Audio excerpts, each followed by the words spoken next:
Yo, yo, yo, what's up, team, man? I hope you had an awesome spring break. Some of your spring breaks were weeks ago, and some of you didn't get a spring break at all. So I'll stop talking about it. It's kind of a sore subject for you, but you'll get out early in the summer, so it's kind of a one of those things. We'll continue on the True Love Project, how the gospel defines your purity, because if it don't, baby, someone or something else will, okay? And God has a plan, and we're walking through what that looks like. And tonight we're going to be talking about direction and destination. There's a thing called the principle of the path. What you decide now will affect you 10 years from now. And so why not make the right decisions to make the best situation for you in the future? So when I was in college, I went to community college for 2 years. Highly recommend it. Saves a lot of money. And I had a 90-mile round trip 4 days a week. And I don't know if you noticed or not, but I drive a 1999 Chevy pickup truck. And it's 3/4 ton. It's heavy. It loves to eat the petrol, the gas, right? And it was just eating me up alive in gas money, man. Like, it was a big deal. I was mowing, making great money. I mowed 4 days a week too, and making great money. But I was like, man, I got to do something.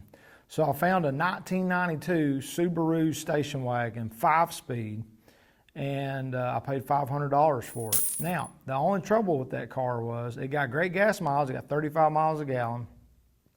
I bought it from a one owner, a mechanic who took great care of it, but Subarus in the 90s were known to rust. And so every time it rained, water wouldn't come in from the top. No, that was solid. But as I drove on the highway, the fender wells had rust in them, and it would throw water into the floorboards. So I eventually ripped the carpet out and just spray painted it, and every time it rained, it'd fill it up, and then I would take a shot back and suck it out. That's just kind of how the best I could do with what I had. Drove that car for 3 years and sold it for a whopping $500, so I didn't really lose anything. And so me and my buddies wanted to go fishing one weekend. Because you're in college, you feel like you can make decisions for yourself and do all these things for yourself. So we went fishing down in Tennessee. I grew up in Virginia, went fishing down in Tennessee. And the one brother that came with us, there was like 5 of us. The one brother that came with us is like, man, I don't want to fish. I just want to read my book. I love reading books. And we're like, okay, come to a beautiful lake and read a book, whatever. And so we were fishing, and the brother, you know how brothers like to tease each other, and so he kept trying to cast it and try to get it as close to his brother as possible, just to make him mad and tick him off. And dude, one time, his brother's like, bro, that almost got me in the face. And dude, wouldn't you know it, the next time he did that, it caught him right in the eye. Come on, I know, right? Ow! So I see it, right? So I grab him. I'm like, dude, don't jerk that. It's in his eye. And he's like, it's in my eye. I hate you. And they're about ready to fight, but he was one-eyed bandit and whatever. And so we had to find the ER. Now, this was pre-smartphone, everybody having a GPS. If you had a GPS back then, man, like, you had a lot of money, and it was like the size of a mini flat screen TV that suctioned to your window. And we didn't have it. So we asked the campground person, hey, where's the nearest hospital? They told us the road to get on. Well, we got on that road, and we just kept going. They're like, you can't miss it. You can't miss it. And we just kept going and going and going. I was like, well, we ain't seen no hospital. And I was like, we got to turn around. They're like, well, where can we turn around? There's no place to turn around. I was like, guys, this is a Subaru. And back then, my shifter, if you've ever seen a manual, it had the push button 4-wheel drive on the shifter.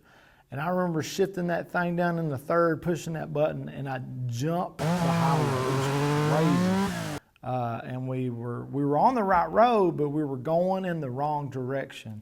And that might be where some of you are tonight, man. You got great intentions. You're on the right road. You're trying to practice this Christian thing called purity, right? Because nobody else practices it because the world says it's okay.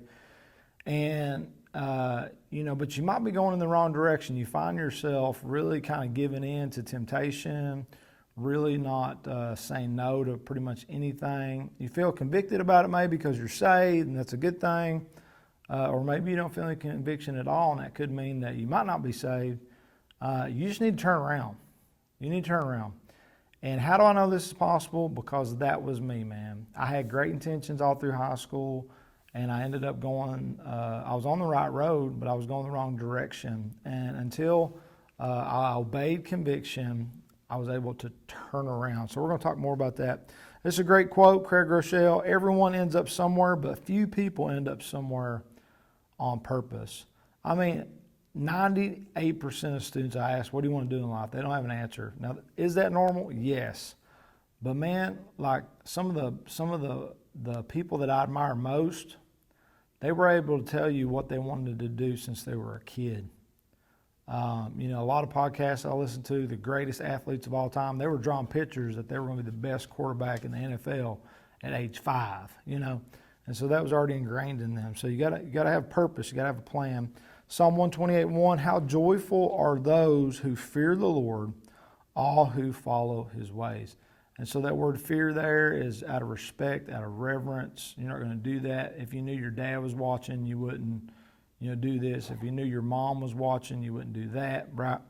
And if you follow his ways, man, it just brings joy, right? It brings happiness to know that every time your dad told you, great job, man, you did a great job, man, it just brought joy to your life.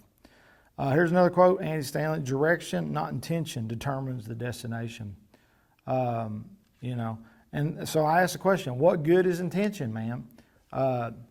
Intention is good. That's why it's called good intentions, right? But that if you leave it at that, then you're going to end up nowhere. It can prompt you to take action by heading in the right direction. So good intentions are good, but they need some meat on the table. They need some fuel in the tank in order to make it out. So I remember, man, I signed a True Love Waits poster when I was, probably high school. And the intention was to wait till my wedding day, to remain a virgin till my wedding day. But until I actually signed my name to something, because my dad taught me that a handshake was all you needed and your word was your bond. And if you say you're going to do something, then by golly, you better do it.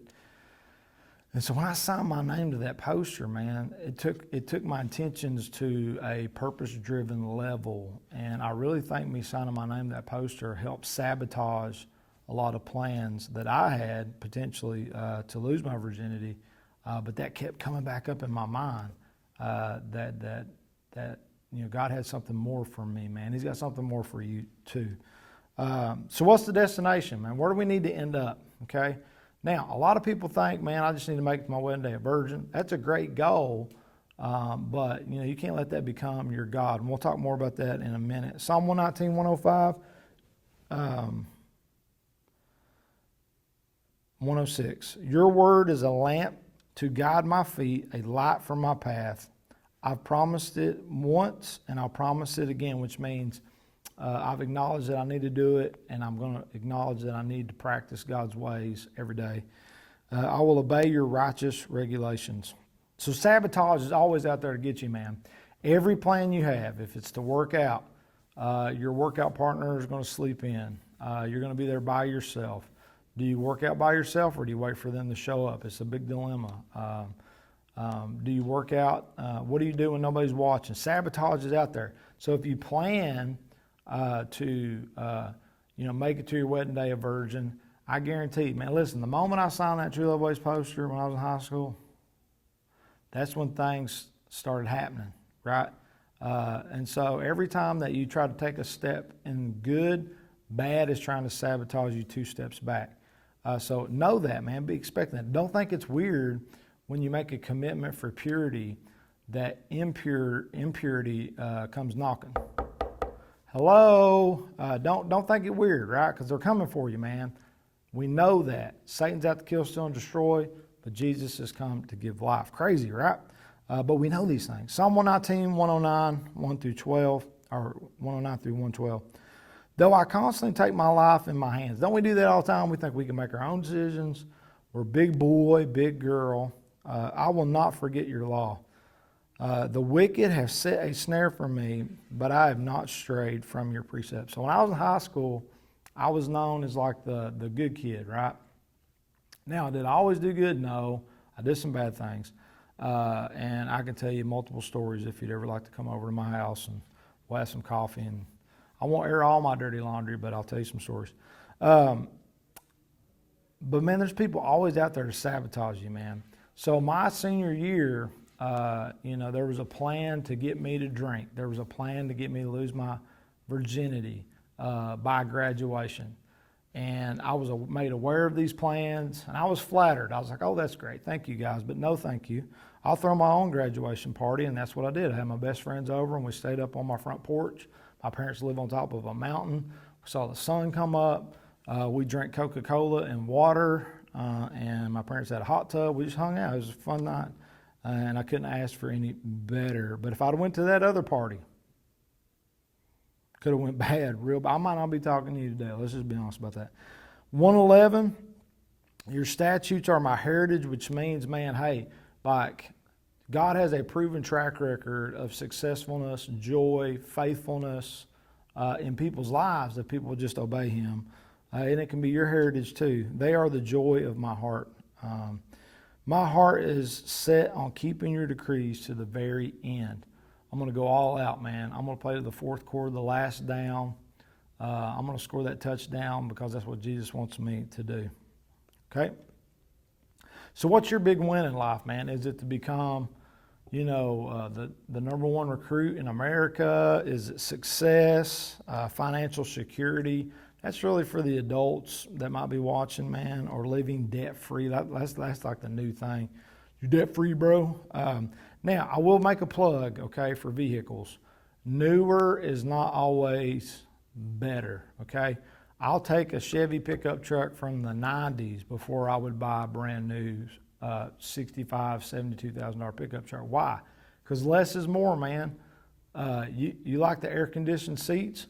Find out how much that costs to fix when it breaks. Or the backup camera, man, come on, man. You don't need no backup camera. People have been parking for years without a backup camera. College scholarship. I know some of you seniors are freaking out about getting into college. And hey, listen, not everybody needs to go to college. I hope both my boys, and I'm just crossing my fingers, I hope that they want to be an electrician, a plumber, a welder, whatever, and then they'll make more money than their friends who are 90 grand in debt. While their friends are 90 grand in debt, they'll be making 90 plus grand a year. But I'm not going to push them, and we're setting aside money for college. But if they don't want to go to college, baby, we're going to be buying a welding truck, plumbing truck, HVAC, I don't know. And they can be their own boss, make their own rules. Honor roll, man, some people are hardcore about the honor roll. I only wanted to go on the honor roll because I got a trip to Walmart and could buy a toy when I was a little boy. Some of you, man, you want better health. You want to be skinny. Man, I know what that feels like. I was 160 pounds in the 5th grade, and I wanted people to notice me. And some of these goals are good. They're fine to have. It's good to be in good shape. And honestly, some heavier set people are in better shape than skinny people I know. Ain't that crazy? That's just how it goes. Did you know back in the 1920s or that's around 1915? This is when the dating scene was getting ready to crank up in America. They had fat pills. Did you know that? You can go back and look on Google. But they sold fat pills because back in the day, man, if you were skinny, that meant that you were poor. And nobody wanted to date a poor person. I mean, it's crazy how culture decides what's attractive and what's not. You find out what's attractive to you. Don't listen to culture and you go for it, right? Hopefully Christianity's on that list. Valedictorian, man. Some of you want to be valedictorian. That's your goal in life. Now with all these college classes, the GPAs are just all jacked up. I say that you shouldn't base somebody's GPA off of college classes, only what they can take in high school. And that keeps it a level playing ground because if you didn't go to college classes, you don't even have a chance to get it. And, I know some schools, they took away valedictorian because parents are ready to kill each other and hurt each other. And who knows, man? Some of you want to be the team captain, whoop-de-doo, right?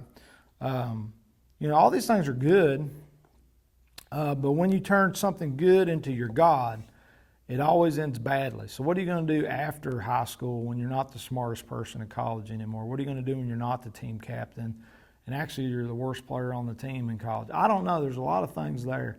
I see it all the time, man. People who are the junk in middle school and high school become the nothing in college, and it absolutely scares them to death. And a lot of them move back home.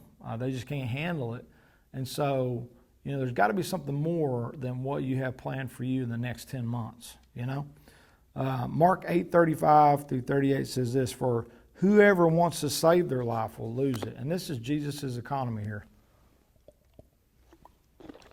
But whoever loses his life for me and for the good news gospel will save it. What good is it for someone to gain the whole world yet forfeit their soul? When I was in college, this was 2007, I just had graduated with my undergrad. Britney Spears, man, she was the junk in high school. Her, Christina Aguilera, and Jeannie and the Bottom, they were the stuff, man. It was like everybody's like, woo, Britney, Christina, all the old Disney teen crew, And dude, she was making $700,000 a month. Could you imagine that? Like $700,000. And this wasn't in her prime. This was like toward the end of her prime. Because back when I was in high school, 2000, 2002, that was her prime. And this is toward the end of her prime. Dude, she had a nervous breakdown, a meltdown, and ended up shaving her hair like at a tattoo parlor in front of all these paparazzi people. And she had to go like rehab for breakdown. It was crazy. And so, man, money, you're like, man, I'd love to have $700,000. Me too. But in reality, some of the happiest people I know don't have anything, and some of the people I know that are stressed out the most seem to have everything. Ain't that crazy? That's what this passage is talking about. Why gain the whole world and lose your soul? Verse 37, or what can anyone give in exchange for their soul, man? You can't trade. You can't barter for that. If anyone is ashamed of me and my words in this adulterous and sinful generation, and the Son of Man will be ashamed of them when it comes to my Father's glory and the holy angels, which is heaven. So God's saying, man, if you don't acknowledge me in this world, I'm not going to acknowledge you in the next. So when's the last time you told somebody you were a Christian? When was the last time you told somebody that you go to church? I'm not saying perfect, because you don't need to tell anybody you're perfect, because that's a lie. But I'm just saying, man, when's the last time that you just rightfully went out and told somebody? People are kind of embarrassed about it because it's almost like social suicide if they post anything spiritual on their social media. And man, I know some of you, man, some of you got 300, 400, 500 likes on all your pics. And man, what kind of an impact would it make if you posted something for Lucid or 1451 or come to church with me? I got a seat right next to me, come, And a lot of you have more influence than you'd love to admit. I guarantee if you right now send a message to your buddies and say, hey, come to 1451 with me. And let's say you message 5, 3 out of 5 would come. And if you're real popular, maybe 4 out of 5 would come. If you message 10, 8 of them would come. Triple dog dare you, okay? So here's my one point for tonight, man. Jesus is the destination, man. It's not these temporary pleasures. It's not just virginity on your wedding day, even though that's great to have. But, what if, all these what ifs come in? What if it's not up to your expectations? You're not going to be a Casanova love machine, the first few months of your marriage. You're going to have to figure that stuff out, right? And it's a great thing to figure out in marriage, right? But Jesus is the destination. And if Jesus is the destination, then all these temporary pursuits of happiness, you can celebrate and move on. But if it doesn't hold up to your expectations, it won't crush you for life. Like how many people, man, do you know that they messed up something in high school or middle school and they're still overplaying that in their head every day? I lost the regional playoff game for my high school when I was in high school. My brother was a senior and they were ticked at me, man. I did a bad snap. I was a snapper. We lost the game. Short story. But man, I didn't let that crush me, right? I still don't talk about it to this day unless I'm trying to teach a lesson. But it don't bother me. I didn't skip a beat. Sad for my brother and them. But what's some next steps for you when it comes to destination and the principle of the path and planning things out? Could be submission. And maybe tonight, man, you need to submit your life to Jesus. And you say, man, I want to give my life to Jesus right here, right now. All you got to do is direct message us. Say, hey, I gave my life to Jesus tonight. And we'll follow up with you. We'd love that. Because, man, there's no way that you can fight this battle for purity and win consistently. You might be able to do it on your own once or twice, but not more than that. without Jesus on your team or you being on his team. Direction. You need to figure out where you want to go and get there.